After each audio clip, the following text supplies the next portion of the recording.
Hello. Another week comes to an end. Back in the usual place with you guys. Familiar territory. I kind of miss having guests. Minus expert wisdom. We'll have to rely Just on the dum-dums. rely on Tinashe lying to us.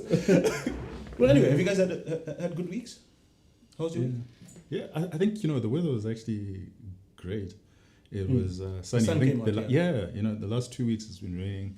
I'm not a farmer, so, I'm only glad that the dams are half full and Some of them are spilling. But for, just traveling, it was horrible. So I'm actually quite happy that the sun is out and it's just lovely. Great weather in Harare. And you're growing your hair. It looks Have good. have you just noticed? He's been growing his hair for a while. I don't make it a habit to check you out. Well, it looks good enough. Oh, thank you very much. How was your week? It's quite busy, but I have some very good news to report. Yes? Yeah. I'm no longer off the source. Oh. And thanks to our generous sponsor, Edge at EFL Securities, we are drinking one of your favorites, Yes. Jewels. But You said it correctly. yeah, Referring I had to practice a little. Dewa. I had to practice a bunch of times, but we're not, drinking George's staple, the entry level, That's not the entry. But anyway, what's wrong with the entry level? Entry level value for money version of Juas that, is decent. We've been upgraded by EFE Securities to the 18-year-old, and this one it's a blend of 3 single malts and 2 grain whiskies. The major one there's Alberfieldy. You remember? I think that's what we had on our very first show, and that's the major component of this particular blend. So yeah, I'm looking very much forward to it. Delightful on the Don't waste it nose. on him. It is. No, and it's true to the Jewish style. Which is? This It's subtle. sweet. Can't tell the Sweet. difference. It's sublime. And on the boring side of the table, what's happening What do you over have? there? Well, EFE was This kind is a enough. huge Well, yeah, bottle of. because we are actually sponsored, so they were kind enough to. You needed a Supply this. needed a sponsor for Coke. Because sometimes you guys actually forget about us. Yes, but so no. I'm Did you say actually sometimes? very. Oh, sometimes because Yeah. last week you were kind enough. I think That's why I said sometimes. So here's a fun task for our viewers. Just to guess the drinks budget allocation between our interesting viewers. Well, I'm And eternally grateful for Tinashe's. what EFE has done. But I strongly suspect that he makes up for the difference with his pink pants. Salmon. This is salmon. I've done this enough to know that this is salmon. Absolutely. This guy doesn't learn, eh? And salmon is a shade of what color? Pink. It doesn't matter. It's still salmon. Okay, well, you and your pink pants, you and your salmon pants. Your salmon pants probably cost as much as our bottle of whiskey, yeah? As it should be, but they're not sponsored. But this is sponsored. So I'm eternally grateful to EFE Securities. Anyway, interesting week. Dr. John came out with a monetary policy statement. Interestingly, he didn't summon half the world to the Reserve Bank to listen to it, and we didn't have live radio coverage and all sorts of things that we've had in the past. No, to his credit, he's never had the theatre that we had during the Bono years. He's always endeavoured to be much more professional. And what do we make of it? I mean, what are some of the positives that we pick up? So is this just overall, or you just overall positives, or Yes. or are we getting into the details? Overall positives. Okay, so the overall positive is that we collected receipts, US dollar receipts were $11.6 billion last year. And I think that's quite significant from 9.6 billion the previous year. So I think that's a significant chunk. And what it tells us is the economy. That's a 20% growth. It's huge. Well, I think that let's take away $1 billion, which is in debt, because we are overly indebted already. So I would take away the $1 billion, and I would say it's about 10.6, which is still quite significant. Remittances, please just square that circle for me. Sorry? No, he says don't celebrate the growth in debt. So out of the 11.6, take out $1 billion the debt, in debt. because to him it's not a good thing that we attracted debt. Okay. You're a capital markets person. It is a good thing. All right, no, that's fine. We can have that I'm just saying, if we were to compare with other countries would have had more debt than us. So what we're trying to say is what we're actually generating, the kind of currency that we are actually generating as a small country, that we can generate $11.6 billion is a massively positive thing. Well, and a 10% and a 10% growth or a 20% growth, depending, measure it whichever way you like, is by It's no huge. stretch of the imagination small. Not at all. It's huge. And it's a very positive outlook. What it actually tells us is that in Zimbabwe, you can live in Zimbabwe, enjoy the sunshine, and earn outside of the country.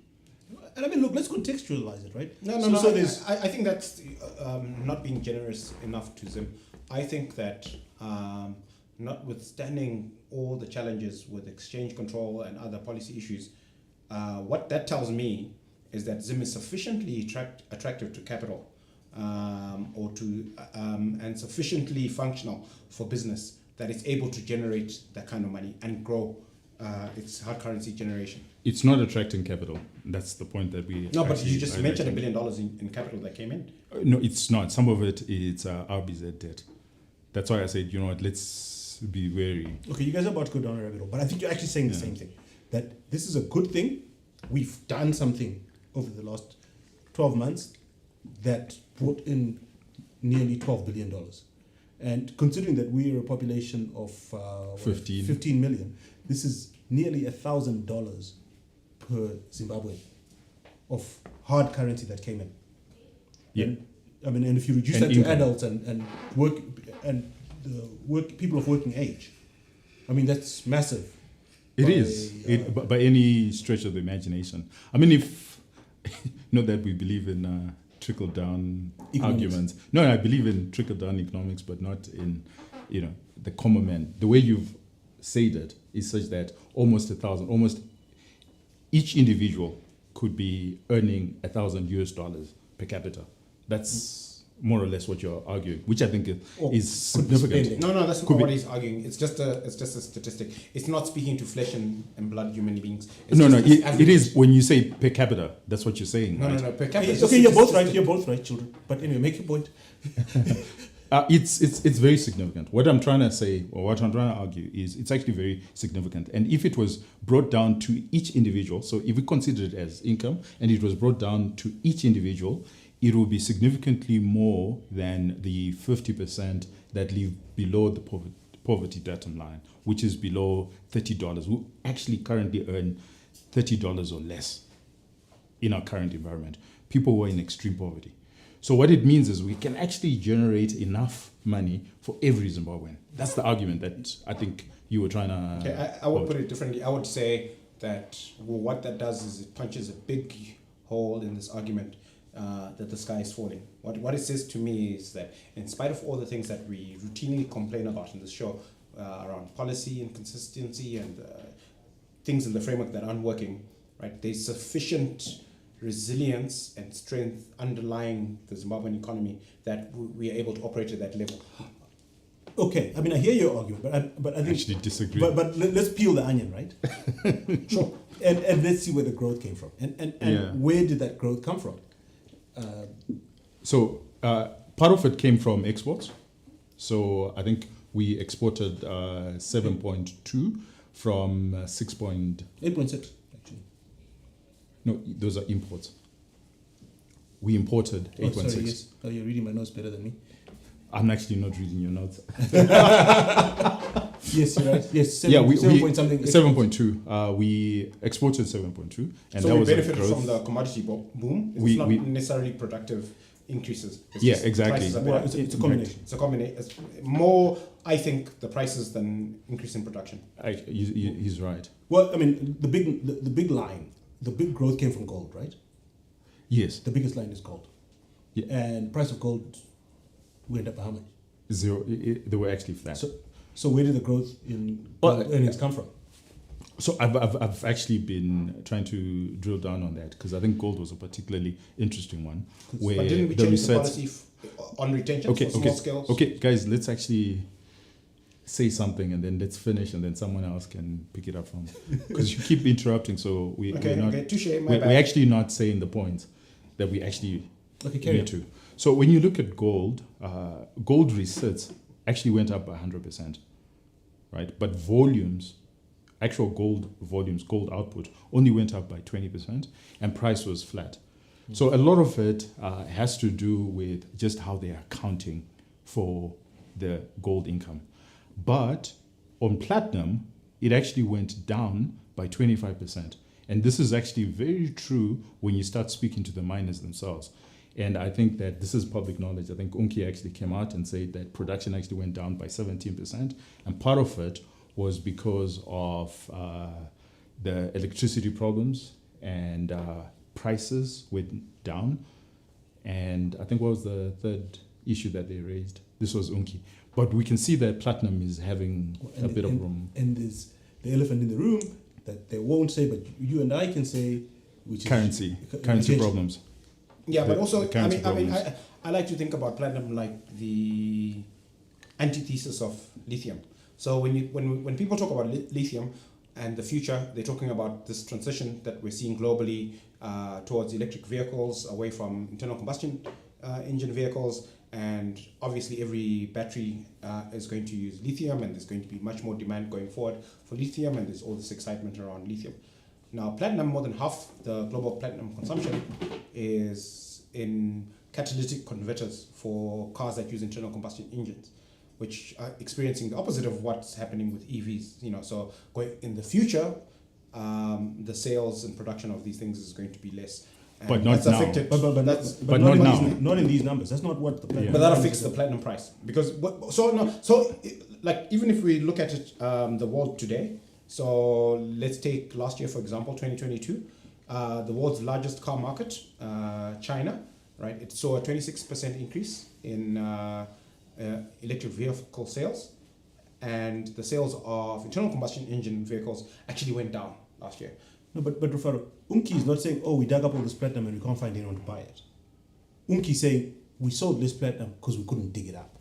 Yeah, so there was less production. There was production digging issues. up issues. I'm not dismissing the production issues, but I'm saying the price, because you also spoke to the price. The price only went down by 4%. Yeah, but we're in the middle of a commodity boom on the back of the war in No, what George is trying to say is, let's be realistic. The real issue is 40% is not sustainable for a lot of these miners. Well, and Mangujiga said that in his speech. It's not sustainable, and it hasn't been sustainable. And what we've lost, so if you look at the opportunity cost, because I'm an economist, that's what we should talk about, is over the last 3 years, we spent, the auction has taken out $3.8 billion, and a lot of that could have gone into expanding production, but we didn't. So now the prices are coming off, and our capacity is more or less the same. It doesn't bode well for our future. I mean, guys, I think we're trying to make it too complex, and we're getting down a rabbit hole. Simply put, it's just been a really hard year for the platinum miners. They can't get the electricity they need. They've had other operational problems, and then the central bank's taken 40% of their money. So, truth be told, when their group boards are meeting in Joburg, in Sydney or wherever, their group boards are meeting, and they're making a decision to put more money. Zim is not.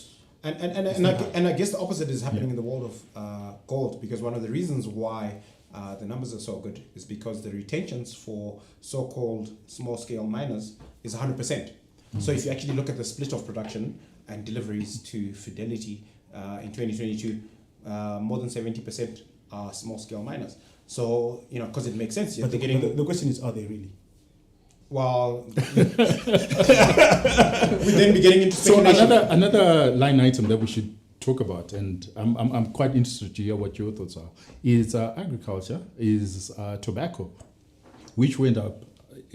We used to export about 500 million. and now it's 900 million. And I think a lot of it is accounting. So maybe you can explain to us. I haven't had a chance to speak to colleagues in the business since the numbers came out. I found it also interesting. You're right. There is an accounting issue because these numbers cut off in December, which doesn't tie in neatly with the tobacco season. Yeah. What I do know from information in the public domain is there was a huge carryover at the end of last season Okay. of stock that remained in the country Okay. at year end that hadn't been exported. So I suspect quite a bit of that stock It's a spillover. got exported in the early part of the year, Okay. and the currency came. And that's probably less operational than policy driven, because I think that there was so much stock left over last year because the farmers weren't happy with the policies around how much they were It getting. wasn't farmers, it was the merchants. The merchants. And I suspect that's been changed. And But they're also probably doing it a remember, bit better. a year ago we were having the COVID-related logistics problems. So a lot of it would have been It might just have been pushed. difficult to I think that also explains gold. You might be right there. That the earnings only happened this year, but the production would have happened the previous Do you year. think gold deliveries to South Africa would have been affected by COVID? What's just the supply chains? We had serious supply chains. No, the gold supply And- chain is short. But you know what I find interesting when we try and drill into gold? We had this discussion last year around this time when we were looking at the same numbers. And the same question comes up again this year. When Mangujka tells us he is split between imports, exports, growth in foreign currency deposits, we end up with a bunch of money that's unaccounted for. Yeah. And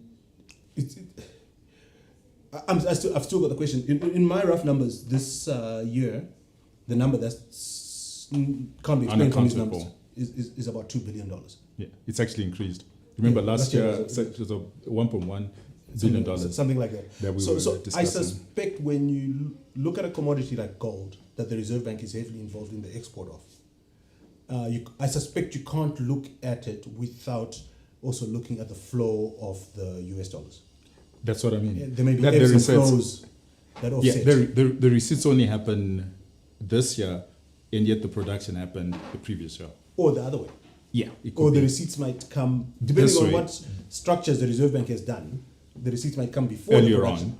Yeah, that's true. Okay, yeah, that's fair enough. That's fair That enough. makes Yeah. sense. So yeah, and I think, this is a question, dear audience members, if you've got access to people that you can ask these questions. How do these numbers reconcile? If you take it, what money they say came in, what money they say went out, you account for the increase in bank deposits. Is it possible that Zimbabweans now have an extra 2 billion under their pillows? Yeah, actually, that's how I would explain it. So, it's positive. So we started with the positives, and I don't know when we will get into the negatives, but You maybe. just can't wait, can you? Well, we're just expanding. He's wearing pink pants. Maybe it improves his mood today. But just around the numbers, one big worry is our trade balance deficit. So if you look at our imports compared to our exports, we're actually importing more than we're exporting. And I think that the goods trade deficit is a big problem because anywhere else in the world, in bookish economics, how much you import is pretty much determined by how much goods you're exporting. No, but I don't like that measure, Tinashe, because it's too simple and doesn't factor other things. Like, why do we leave remittances out? Okay, so we're not leaving remittances out. So by the time you get to what you term the current account balance, there are a number of balances that we talk about. So we look into the goods market, we look into the money market, and we look at the international market. Yes. And the balance of that is our current account balance, Which is, right? and So ours is? yeah, and ours is actually positive, Yes. right? And for a growing economy, that's not a good thing. Okay, Yeah, so but that's number one. For a growing economy, that's not a good thing. What you actually want is you want to be taking more capital into the country. But that's the capital account, that's not the trade account. But that's what I mean. By the time you get to the trade account, right? The trade account is the number of goods. Let's simplify it. right? When we simplify it, what we mean is, suppose we didn't have US dollars from anywhere else, and we were just good at exporting apples, but we wanted to import oranges. Surely how much we export should be equivalent to how much we import. I understand. So that's why the trade balance, and you're quite right, and that's why economists hardly focus on the accounting current account balance. We focus on the trade balance because the trade balance defines our terms of trade, and our terms of trade define our exchange rate. That's actually what defines our exchange rate. So if you look at your terms of trade, right now they're unfavorable, which is sad because we are actually, it goes back to your point where you were saying that Zimbabweans are not sitting on the laurels, they're actually producing. Actually, it turns out no. When you consider our terms of trade, it turns out actually we have outsiders who are plugging in the gap for Zimbabweans who are sitting actually on their laurels. No, but I understand your argument, Tasha, but I still just, and I'm not arguing for going down to the current account line. I'm saying just simply looking at the trade line is too simple and too easy, because if you're simply talking about exports versus imports, why do we leave remittances out? We happen to be good at exporting skills. No, we don't leave them out, but we're saying that if you're considering your terms of trade, you don't include remittances. Why not? Because we're considering going back to his point, how productive is Zimbabwe compared to the rest of the world? We've exported skills. Right. So when you consider it on goods, the amount of goods that we're actually exporting and the amount of goods that we're actually importing. No, you're just repeating the formula to me. I understand the formula. But I don't think you understand. I understand the formula, but I'm saying that's well and good in a normal economy. In our case, we've exported skills. So it's one of our exports. The rest of the world. So the thing about trade is about in a particular year. Why we include remittances is because, yes, it adds up in the current account balance.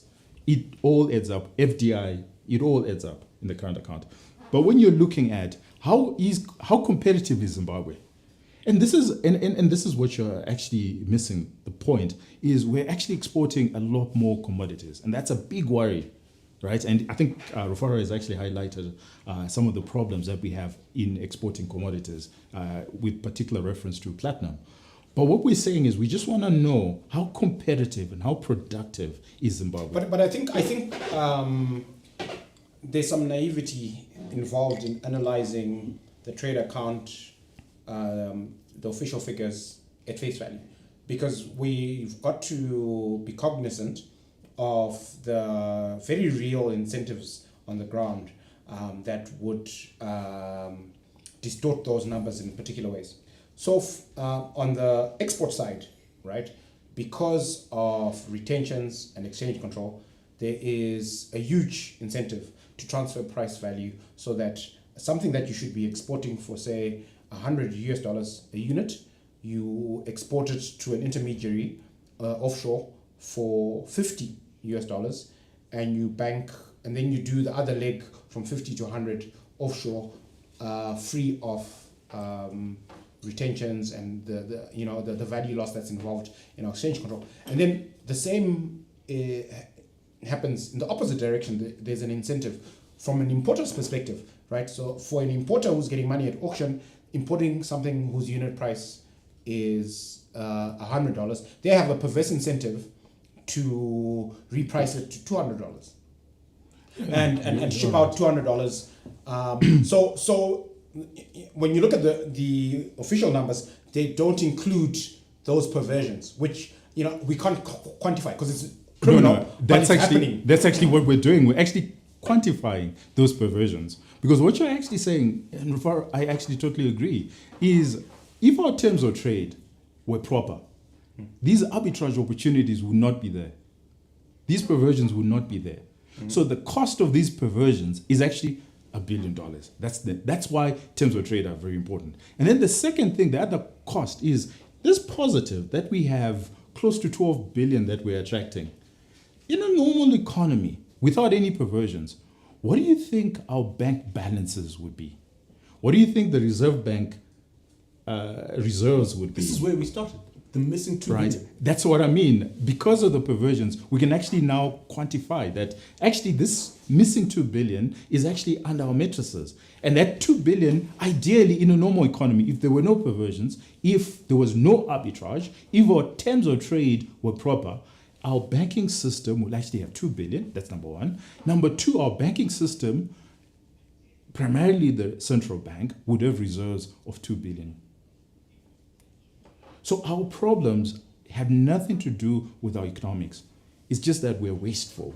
And that waste, it's cancerous.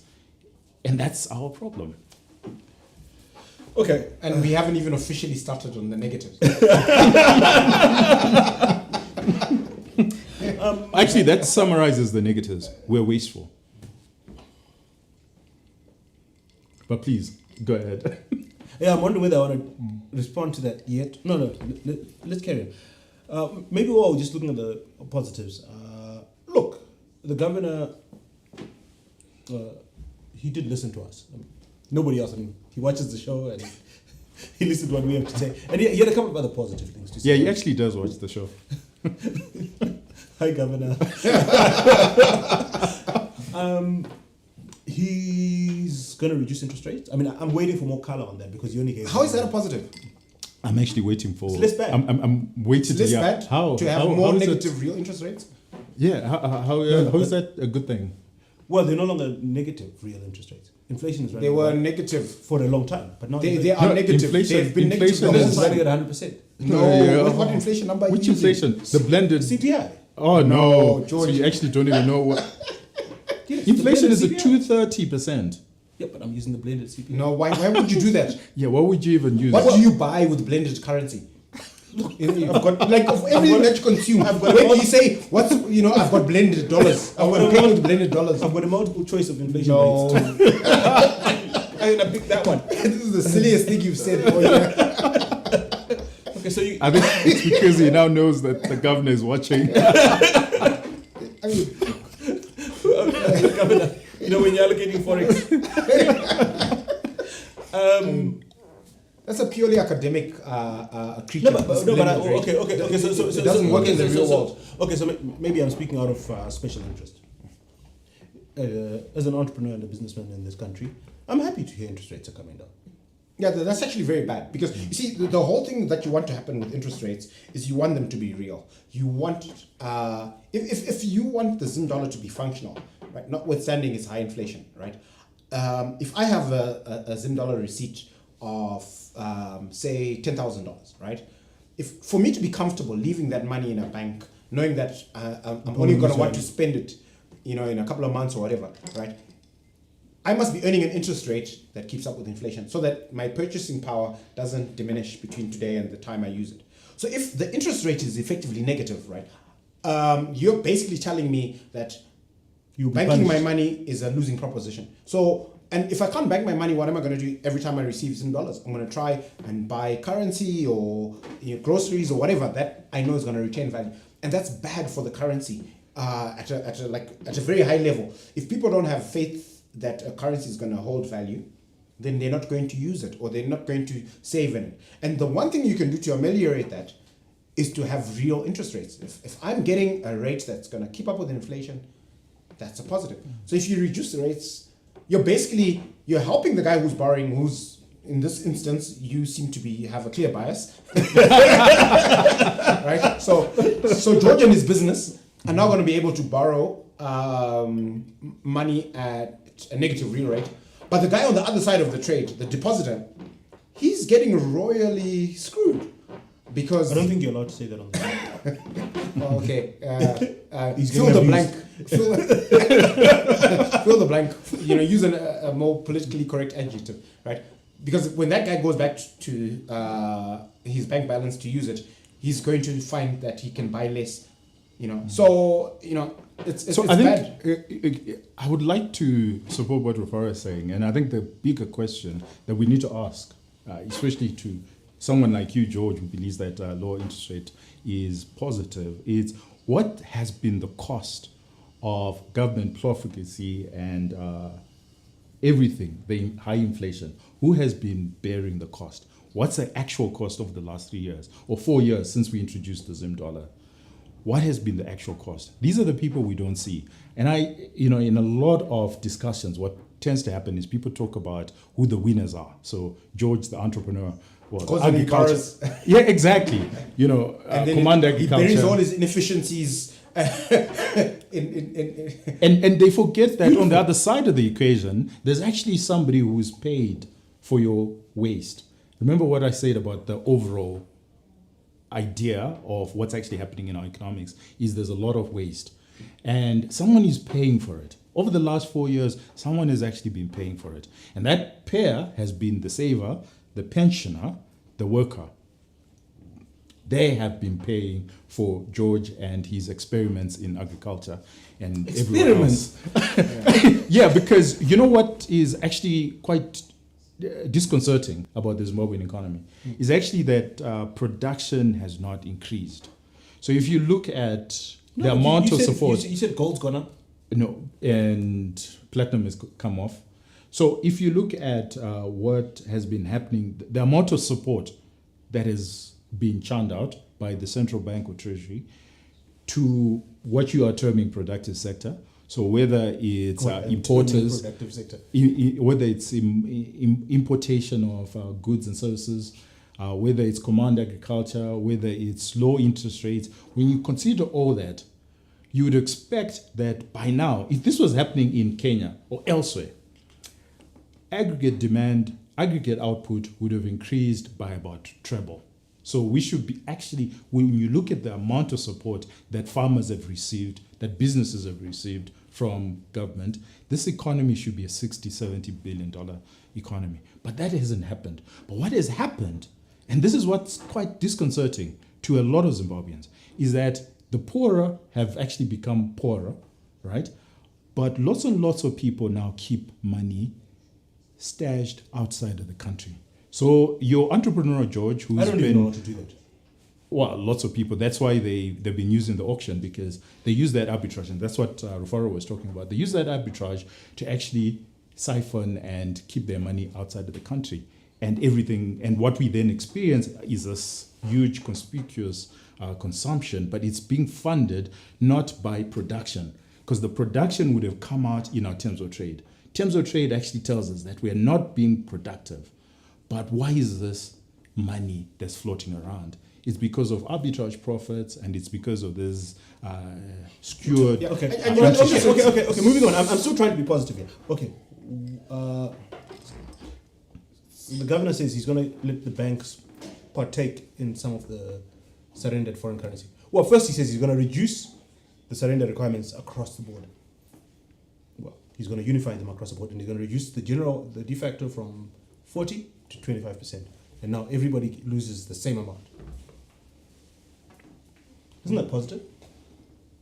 How? Explain to me how It's less that's bad. So there's a whole bunch of people who made investments and were planning their lives around 100% retention, and they woke up this week and they now lose 25% of. But there's a whole bunch of people that were... They even delisted and then relisted somewhere. You know, But there was a whole bunch of people as well that were planning their lives around losing 40%. And they're now going to lose 25%. And he says, and you guys have always criticized him for playing favorites. He says no more favorites, except the fuel sector. But no more favorites. No more favorites. Everybody pays 25%. yeah, look. So to me, the question I'd ask when you present it in that fashion is, so what in the system of retentions is fundamentally broken? Is it the percentage, or is it just the idea of retentions? The principle. Or the fact that the retentions are based on a number? Bad. No. So here's the thing, right? So to me, what's broken is not the retention percentage. I actually don't care whether it's 40% or 25%, 1% or 100%, right? As long as the rate of conversion is fair. Market determined. Right? Not fair, but market determined. Right? Because in South Africa, We have a willing seller. yeah. Well, market.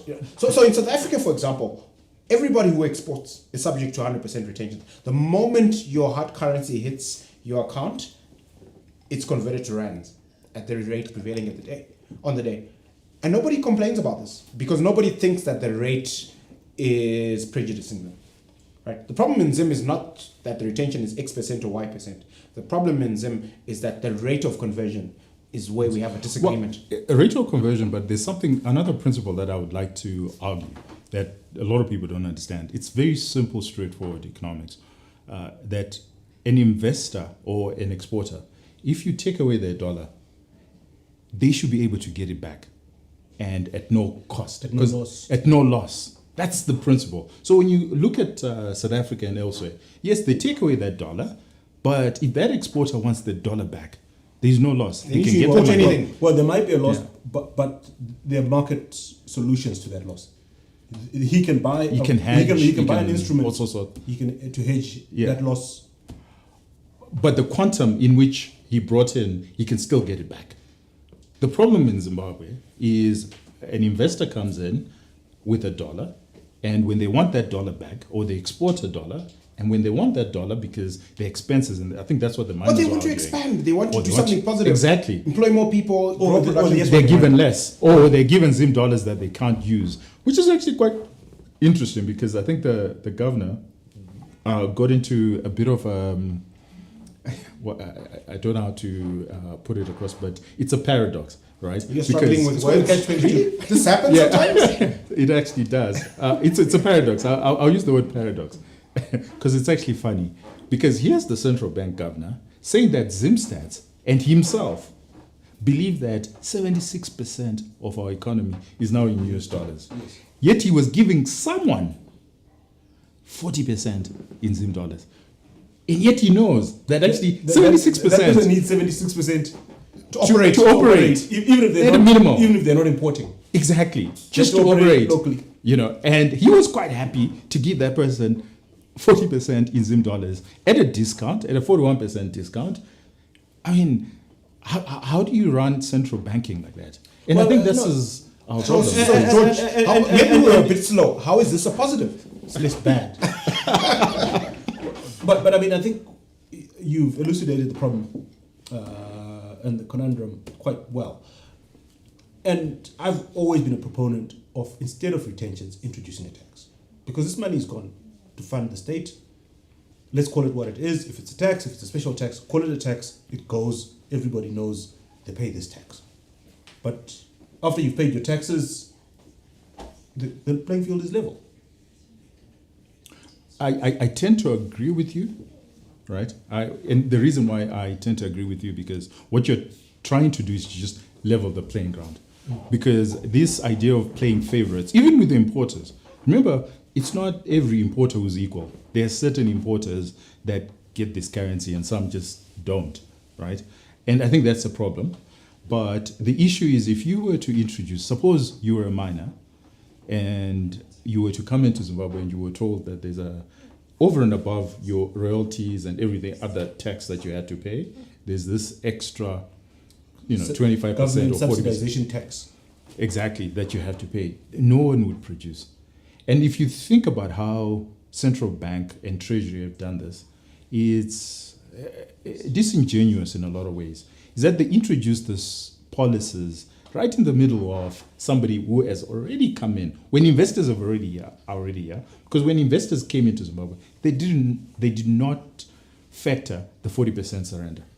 The 40% surrender happened along the way. And I think that's the reason why they do it. 25, it's better. Actually, because it's extremely Tinashe's disingenuous. raised a very important point. I think the most horrific aspect of this change is that it's a change. Like, how many times has this requirement changed? Across industries, across sectors. It's 25% today for everybody except the fuel guys. For now, what's it going to be in 6 months? What's it going to be? It's Friday afternoon after the policy announcement. What do you think the governor's waiting room looks like right now? Exemptions. and that's the problem. So if we knew that this 25% is going to stand for at least 10 years, there's going to be no change. That would be a positive. Like if he had appended such a commitment to this 25% change, say, look, guys, you know what? I understand that This policy. these constant changes are frustrating and bad for decision making. This is going to be the policy for the next 10 years. Rufaro, I will remind you of 4 words that you heard several times. The Zim dollar is dead. Is that 4 words or 5? How many times did you hear those words from the words of not one but 2 finance ministers? Yes, it will come back when the... So the only way, and I've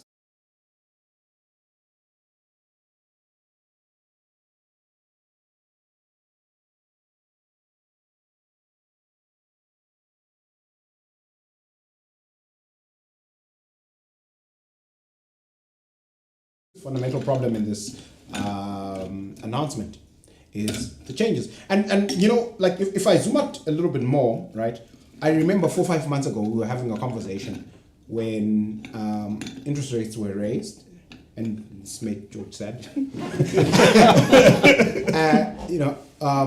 the payments to government suppliers were stopped. There was an audit of the amounts being on invoices, and there was a conversation,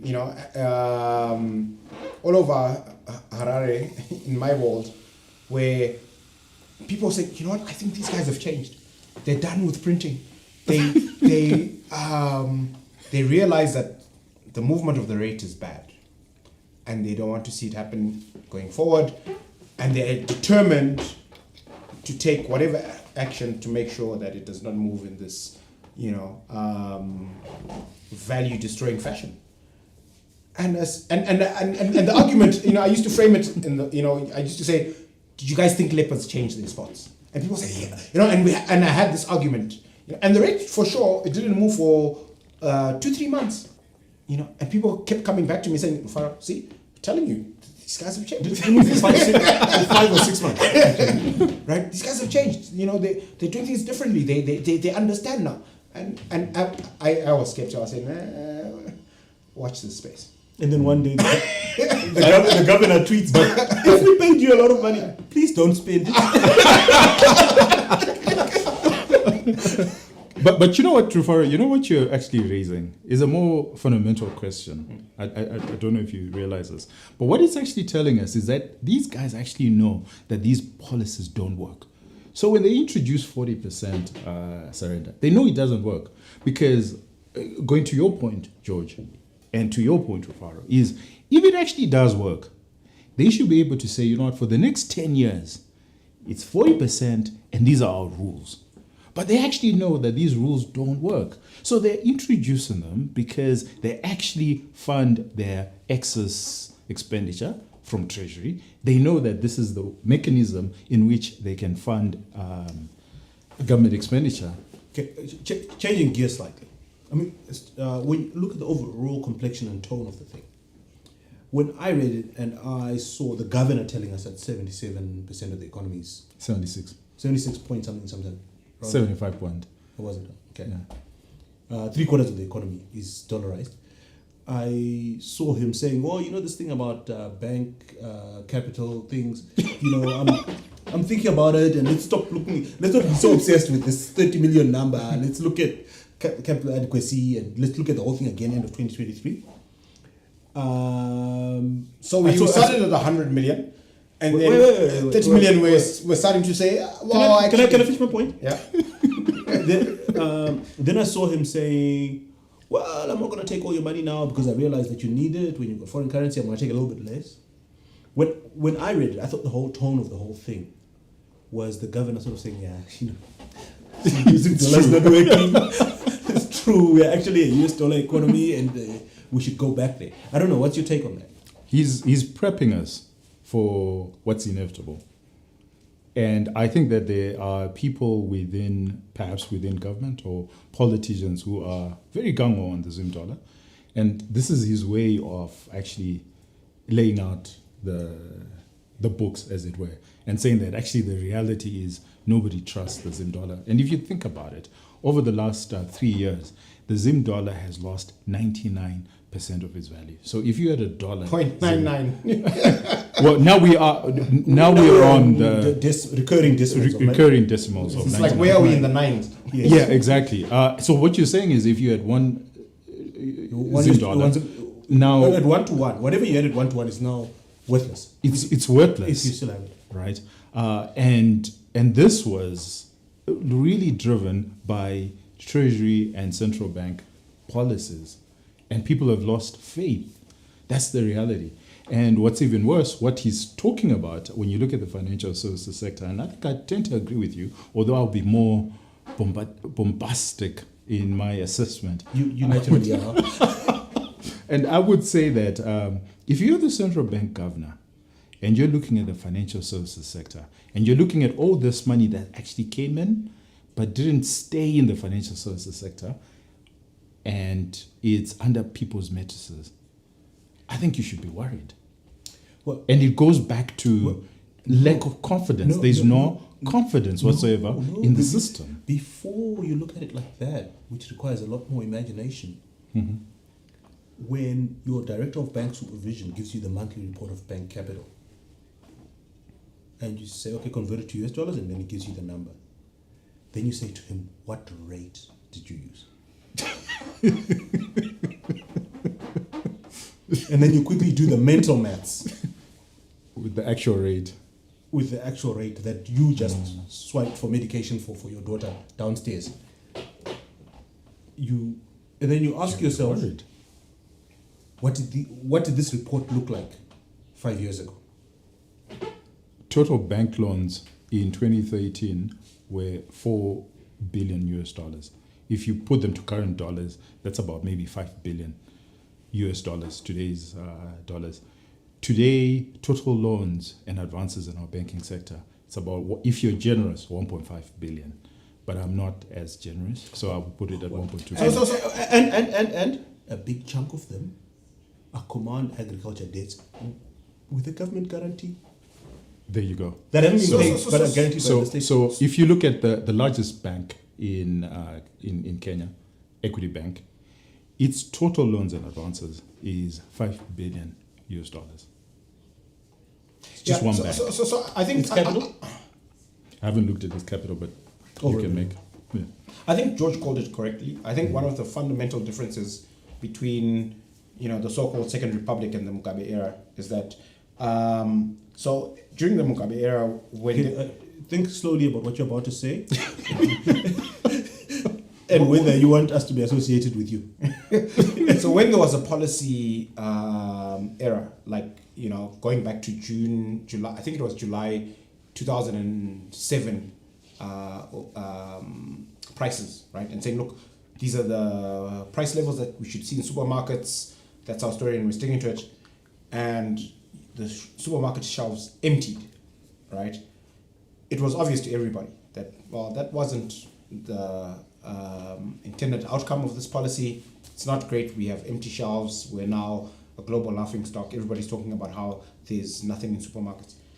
That did not, during that era, promote an immediate reversal of the policy or some kind of, all right, this was a mistake. People, the supermarkets lost value. How can we work with them to get stuff back on the shelves, right? Whereas in the Second Republic, when there have been policy actions that haven't worked, like the announcement that we're stopping lending with immediate effect, right? And there's been this blowback from the market to say, you know what, guys, these are all the negative consequences of this policy action. Perhaps you should reconsider. They've actually reconsidered and said, okay, fine, you know what, that's not going to work. So in as much as they've, so the point I'm trying to make. So you think they're going to re-dollarize? No. So the point I'm trying to make is that in as much as the current policy framework is problematic on many levels, where I'll give them some credit is that when it's clear that something is failing abysmally, like the reason why we've moved from 40% to 25% retentions is because the guys at 40% were getting to a place where they were going to shut down their operations. And those exports were going to stop. And they, at that point, they said, okay, fine, we've been having this jolly, taking 40% of these exporters' money. We can't push it anymore. I would like to look at it differently. Sorry, just before, hold that thought. Audience members, if you are joining us on the Twitter space and you'd like to contribute or to ask a question, please indicate by raising your hand, and in a few minutes we'll take a few questions. Yeah.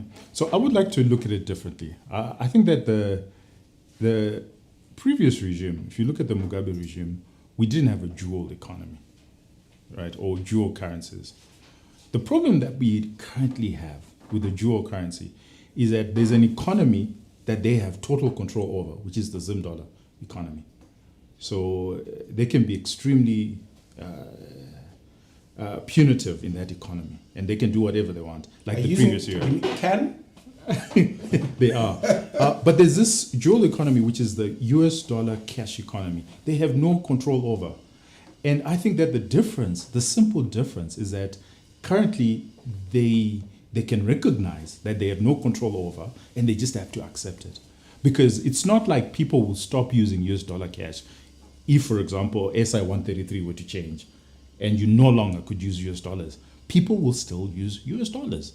So it's just them acknowledging something that is actually currently happening on the ground. So they're more pragmatic than the previous regime. No, the difference is the previous regime had total control over the levers.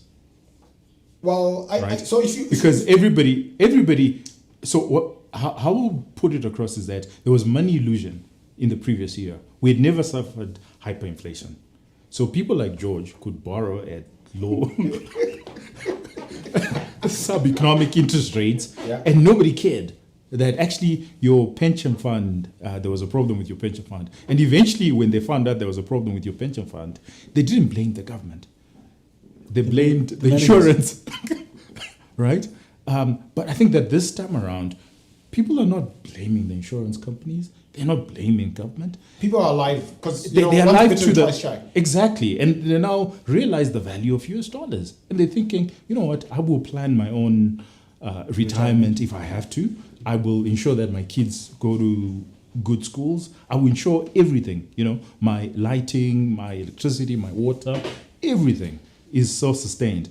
And by the way, I'm going to ensure that my kids I export my kids, and my kids will be my retirement in the future. There's an interesting thing. And apparently we still haven't got to the negative. So there's an interesting thing. Okay, this is a positive. And I would like us to discuss. It's where our remittances are coming from. I found the most enlightening thing that I saw was Malawi. That Malawi sends us remittances. That Zimbabwe to back to move. Exactly. It's not under other. No, it's not under other. It's actually there. No, but but you know what I found interesting though. If we're not being facetious, is the source of that data was money transfer agencies. Yeah. There's actually a lot of trade, informal trade, between Zim and Malawi has an equally dysfunctional banking system. Okay, so they're using remittances. Probably an efficient way if you're buying beans. Oh, sorry. But it's still whatever. Okay. When Malawians are importing something from us, an efficient way of sending the money through. It's through, but it's still, you're still making the case because Namibia is still not there. Botswana. I thought Botswana would be quite significant. Botswana is like 39 million. Well, so I think that Malawi actually features. The connection is very interesting, and it's historical and back. it's significant, and people. Remember, Mubranta used to be a derogatory. No, I do not think there's a significant portion of Zimbabweans that have gone to Malawi as economic refugees.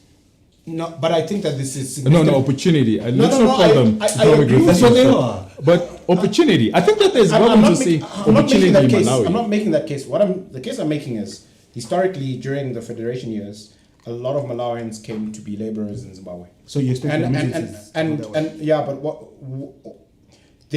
so historically there's a connection, right? Familial connection between the two countries.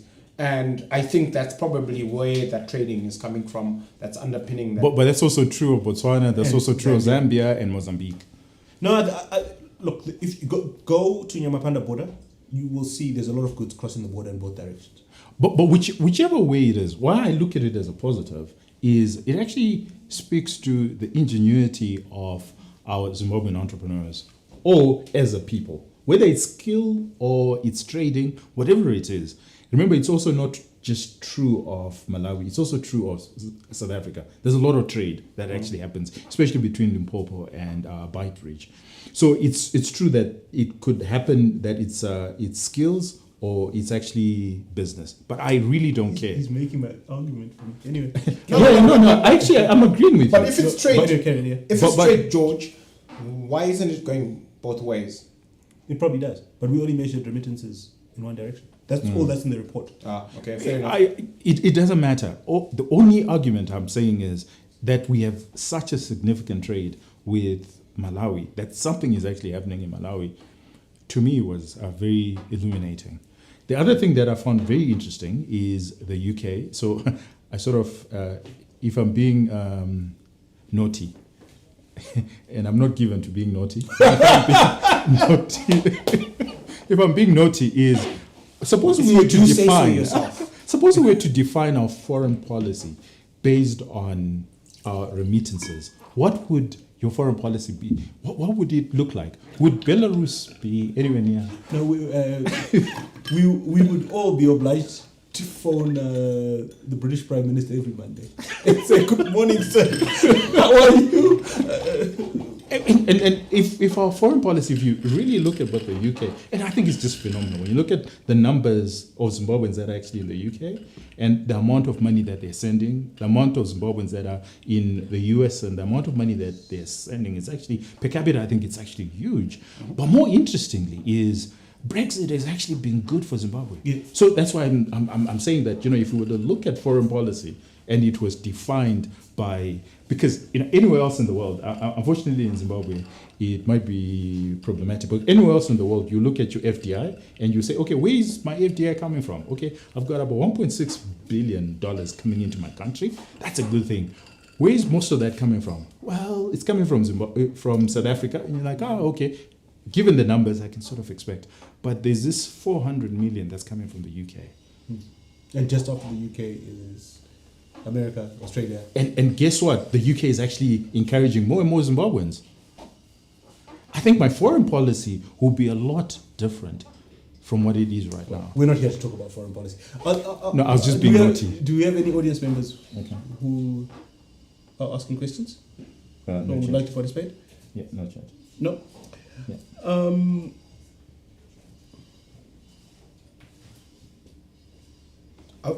Sorry, so are we still discussing the positives? Well, I think we've been a little bit all over the place. I think we talked about the positives and the negatives, and we've been a little bit all over the place. I agree. I'd like to come back to this banking issue, right? So we've sort of said, oh no, let the banks, give them another year to capitalize. But all of a sudden, we've got this new interesting ratio that the governor's put in his, and this is called capital adequacy, which is, by the way, what central banks all over the world use to regulate their banks, not the minimum capital, which just basically means look at the capital the bank has and the amount of loans it's made. Does it have enough capital to carry the risk? And Zim banks are generally at 3 times the minimum capital adequacy ratio, which means that they're not sweating their capital, as small as they are. And this talks a little bit to Tinashe's point as well about Tinashe's point about the bank loan books having shrunk. Is this because banks don't want to lend, or there's no opportunity, or another naughty thought that crossed my mind? What these naughty thoughts? But it's the season. Possibly, do banks have even less capital than we think? No, and the capital that they're reporting is actually in the form of buildings and motor vehicles, which they can't lend. Look, I think the explanation for that is in plain sight. So, Zimstats said that 75% of the economy is US dollars. So the portion that's Zim dollars is only 25%, but that's that's a picture, right? It's not telling us about the trend. So, and I think the trend is much more telling and important, which is what was that ratio 3 months ago, 6 months ago, 12 months ago. Okay, and we know that it's been moving in. The Zim economy has been moving more in the US dollar direction, and the Zim dollar portion of the economy has been shrinking. So if you're a banker and you know this, and your balance sheet is mostly Zim dollars, do you want to increase your loan book, your Zim dollar loan book, knowing that that portion of the economy is shrinking? No, but these numbers include the US dollar note. Yeah, that 75% of the economy that's US dollars, what percentage of that is formal and what percentage of it is informal? That's also an important question, because I suspect, my take is that a lot of that 75% is outside formal banking. I tend to agree. I think that there are two elements to it. The first is aggregate demand is actually lower. So banks are not betting on an economy that's shrinking. So banks tend to lend when they're positive, when they actually think that whatever you're producing, whatever you're selling, is actually going to increase. So a lot of the times your bank manager is actually surprised. So when you go to your bank manager and you're like, oh, my sales are actually higher, they're more surprised because their bank view is that demand is actually waning. So that's number one. Number two, to Rufaro's point, is that a lot of the trade is actually happening. It's a cash economy, and it's not in the formal banking system. So the banks are only seeing money coming in, but never coming back. People just withdrawing through remittances and never coming back. And if you look at the banking structure... Just interesting anecdote. In my bank, there's a queue for deposits and a queue for withdrawals. Exactly. The deposits girl is the one I sit and chat with when I'm waiting to make my withdrawal. And what's even more interesting is that when you look at banks' income statements, it's 79% is now coming from non-interest income, right? Property evaluations, that's what it is. No, fees and commissions. No. If you read it properly, it's property evaluations. Yeah. So I don't look at that as income. Proprietary. Well, you do. It is. I mean, yes, it's accounted for as income, but it's not actually income. Yes. Yes, you own the building last year. That's the point. Yeah. That's the point. Because remember, the fees and commissions are also in Zim dollars. Yeah. So the other thing is when you look at your capital base, and this is to your point, George, it's how many companies, how many banks can conceivably lend 10, 20 million? They don't have 20 million in capital. That's what I mean. So that's the problem. So who can you lend to? You can only lend to the small guy who's actually not banked at this point. And he's informal. He he's doesn't pay informal. his taxes. He doesn't want. So the people that you can lend clearance. to, unfortunately, you don't have enough capital to actually lend to them, and they've had to think about other ways of, getting around the banking sector. There's this thing, I don't know if we should talk about it on this show, but I think it's still anecdotal at this point. But more and more, when you plug into just the informalization of our economy, is that more and more you're hearing about people who are sitting around a table and credit is happening within those credit circles outside of the banking sector. Yes. And these are big businesses, right? Where you sit around a table and you sort of say, okay, what are you supplying? And what do you need? And we sort of move around credit. We move credit notes within our ecosystem and less in the banking sector. Because we're not plugging into the banking sector. And I think if you were the central bank governor, that would have been your priority number one. That your biggest worry is that everybody is now informalized. More than the central bank governor. Yeah, it's not just an anecdote, by the way. The guy who should be most worried about this trend, Tinashe, to me is the Minister of Finance. Because the central bank governor, okay, I can understand how wearing different hats, might actually be happier with the smaller, more stable banking sector. But the disappearance of financial intermediation in the economy should scare the hell out of the Minister of Finance and Economic Development. There's half of his ministry that's dying, or half of his mandate. Any questions on? Yeah, we've got a question on YouTube. Or I don't know whether it's a question or it's just looking at what's going to happen to Zim dollar by the end of the year. What's going to happen to our nostril balances by the end of the year? your prognosis. Is he asking us to forecast a rate? He's already forecasted a rate. He's saying the rate, if the rate hits 2,000, what's going to happen to RTGS and what's going to happen to the Nostro. We've seen this movie before in 2016 to 2019. Would you like to comment on that? Look, I think that short of a material policy change, that trend that we're seeing, as of today, we're at 75.25. USD, it's going one way. It's going one way. I don't know where we're going to be this time next year or at the end of the year or in 6 months, but I think the direction is one way, short of a policy change. And so my personal view is that leopards don't change their spots. I think that so we know, we've watched this movie before, we know how it's going to end. So that's, so I think we're going to dollarize. I can't tell you how long it's going to take. I don't know, but that's my view. Unless I think we've dollarized. Looking at all the statistics, looking at the policy statement, what the Zim dollar has become is it's become a proprietary token that the government uses to pay its suppliers and its workers, and it's allowed to seep into the banking sector for a couple of days, not even days, a few hours, and it's taken out. By the way, sorry, I just want to stop you and give some very important advice. Keep some of those notes; they might be valuable one day. Oh yes, on eBay. And the governor, and again, it's in the governor's statement. He's said he's export. He's putting a limit on the quantity you can export. But if you look at, be more serious. If you look at what he and I love his last couple of monetary policy statements. I think he's been refreshingly honest. Is love the correct word? No, I've enjoyed reading them. I think he's not ducking and diving, okay, except for this 2 billion he doesn't want to talk about.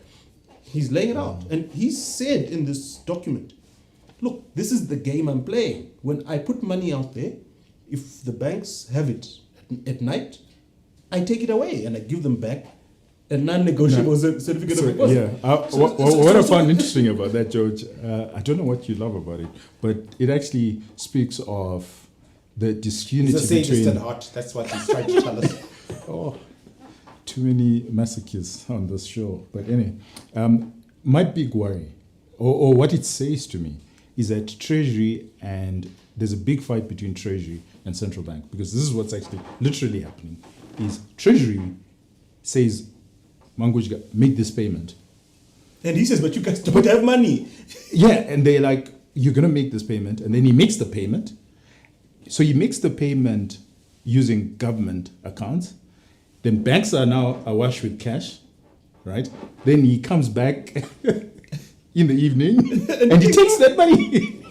You know what, at 0%. It's like, like you could have sold it if you just didn't print in the first place. Like, just tell government that, you know what, you don't have money for wheat. Don't buy things. Don't.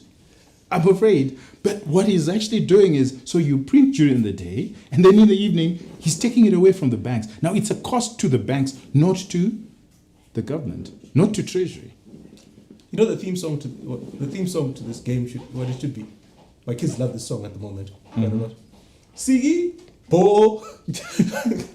Okay, you don't get it. No, don't get it. Oh, you guys didn't play. You guys didn't play street soccer as kids. Clearly not. No. Yeah. Oh, at least some of the audience members will get it. Do we have anything else? No. From audience members. Well, and I think that should take us to the end of the show. It's been lovely. Maybe what we see. Okay, you've got something else to say. Well, I actually want to hear what you guys. Something to say. No, I actually want to hear what you guys think. You've got an interest in other people's opinions? Yeah, I do. Okay. It's always amusing. Yes. Because you particularly love what the governor has done. So I would No. ask you. He said he loves reading. Reading it. reports. Okay, all right. So Yeah, I suppose I enjoy reading casino. Do you also like economics. a bunch of non-fiction? Fiction? Anyway, what's the question? What's in his head? What's Mangujga thinking going forward? I think his head is cloudy. I think so. He's not clear. I think he's going from crisis to crisis, but I think the fog is lifting. The results are starting to speak for themselves. The Zim dollar experiment has failed. We need to go back to fundamentals. And I think this is clear not only in Mangutika's head, I think it's clear to his neighbor a few doors down the road at the Ministry of Finance, that they've got to go back to fundamentals. The problem I think they're facing is transitioning from the current reality to a perfect world. The current reality where you've got election, you've got massive political promises in terms of big public works, in terms of massive social welfare, in terms of a subsidized agricultural sector. That's their lived present reality. But we all know that we must go back to a dollarized economy, or else if we're going to stay in a Zim dollar economy, it must be a highly disciplined Zim dollar economy. And they don't know how to make that transition. And if I'm honest, I don't know how to advise them. It's a real problem. You can't solve it without the political will. So I don't think the governor's head has ever been cloudy. I think he's always been very clear. He's a very faithful agent of his principle. And his principle, like the idea of having a Zim dollar that they could print and get away with printing without any consequences. And that was clearly what the mandate was, starting 3 years ago. And I think he's been faithful to that mandate. But it's clear that that mandate has ran its course, that you cannot continue to have this Zim dollar that is printed wantonly without severe devaluation and problems. And so we've arrived today at a place where the economy is 75% US dollars, 25% Zim dollars. And I think he's having this conversation with his principal where he's saying, look guys, you had this vision for 100% Zim dollar economy where you could print and it didn't really change anything. That didn't work out. This is where we are, and we have to work within that framework. And that's what he's articulating to his principal. And I think his principal is accepting what they're being told. Okay. So I would love to be a little more radical. Because you must have the last word. We all know I'm not going to have the last word. Anyway, but I'd like to be slightly radical. And you will love this. That if I was speaking directly to the governor, I would say to the governor, think about it. Mr. President, Mr. Governor, think about it, Finance Minister. Imagine you were in a country and you received 1.6 billion, possibly 2 billion every year, unencumbered. This is money just flowing into your country. What would you do? I mean, you know the great lengths that countries go through to invite FDI, to get a loan, to do those Euro bonds. If you think about it, the great lengths that countries have to go through. And even after doing that, they get a miserly 200, 300 million. At the most, we got FDI, I think the highest we've ever received was maybe 700 billion. 700 million. 700 million. And of that 700 million, you can be sure there was a lot of transfer pricing and a lot of things. And most of the money is straight out to get equipment. Equipment, it comes in as capital expenditure. So it's not hardcore cash. You're in one of the most enviable position any country would want to be in, where you receive 1.6 hardcore muso cash in your economy. But you're failing to speak to that 1.6 billion. If you were to speak to that 1.6 billion, your banking sector would boom, the economy would boom. In fact, if you were to speak to that 1.6 billion, you wouldn't worry about your exports. Because a lot of what we export, we have to import. So if you look at, whether it's Unki or any miner, however much they export, they have to import. But that 1.6, it's unencumbered. It's income that's coming directly into this economy, and it's happening every single year. Recurring. It's recurring. So if I were to direct policy, I would direct policy to that 1.6. And these are friendly Zimbabweans who are across the world. If we were friendly to that 1.6, I think this economy would double. Okay, on that very positive note, I like it. No, you being positive. You should wear pink pants more often. Or is it the Coke Zero? It's been lovely. I think it's EFE sponsorship. Yes, we should get Oh, more no, sponsorship. We should get more No, thank sponsorship you. from EFE. Or maybe it's this lovely. Yeah, Jaws is phenomenal. Can you say it again? Jaws. Can you say it 3 times quickly? It's been lovely having you guys Yeah, along. like I've been calling it Dewas all day.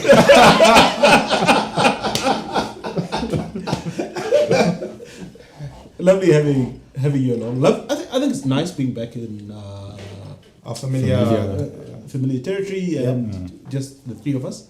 Yes, with some alcohol in the system. Oh, yes. Cheers. Maybe that is actually what has been nice Special about sauce. today. You cannot put it down before sipping it if you cheers. Oh, sorry. Jesus.